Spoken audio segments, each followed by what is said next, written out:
खुलुमबाय स्टुडिय'आव आं किलिकां ब्रह्मारिया दिनै सेथि सानाव बांसिनै जोंना हाबाफारिया मा होनो बेबादिनो माखासे बादा बेखेवनाय बिदिनो अपेन खालामनाय दा गिबियावनो जोङो दिनै जितु मेन पेन्डेलनि गेट बेखौ जों बेखेवखांबाय आरो बेजों लोगोसे गोबां माखासे बेखेवनो गोनां दंबावो जेरै डाइनिं हल आरो बेबायदिनो गेस्ट हाउस आरो बिदिनो मेन गेट बेफोर गासिबो माखासेया जाबाय माखासेया जानो गोनां दंबावो बेखिनिया सोलिगासिनो दङ दसेनि उनाव जोङो नै दा डाइनिं हलखौ बेखेवनो थांबाय जोंनि बेखेवगिरि बिथाङा आरो बेजों लोगोसे दिनै जोंनि जाय डेलिगेटफोर फ्राय माने 3,000 डेलिगेट बिथांमोनहा फैगासिनो दङ मैयानिफ्रायनो फैनाया जागायजेनबाय थादों दाबो फैगासिनो दङ दिनै मोनाबिलिसिमहालागै फैबाय थागोन आरो बिदिनो रेजिस्ट्रेसनाबो जोंना सोलिगासिनो दङ बे जितु 3,000 डेलिगेट्स बे डेलिगेट्सफोरखौ गावबा गावनि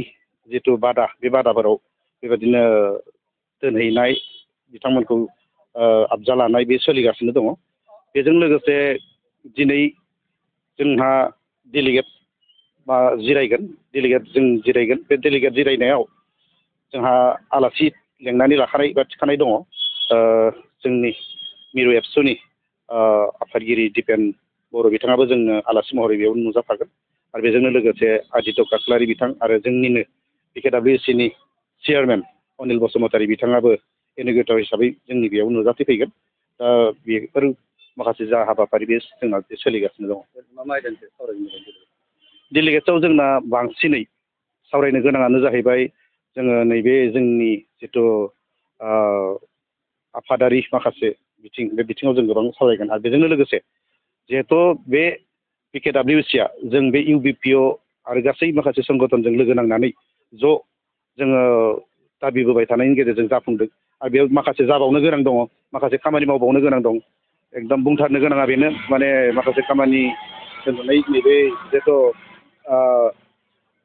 जिथु जोंनि बे भिलेज नटिफिकेसन गामि मुं थिसननाय बेजों लोगोसे आरोबाव बेबायदिनो माखासे जोंनि बै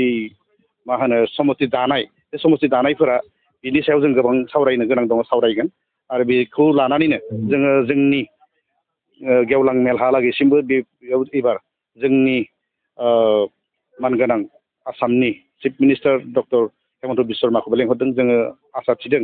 बिथाङा जोंनि बेहाय मोजां मोनसे मेसेज होलांगोन बेफोर गासै बिथिङाव लानानै जोङो बिथांखौ जों बोरै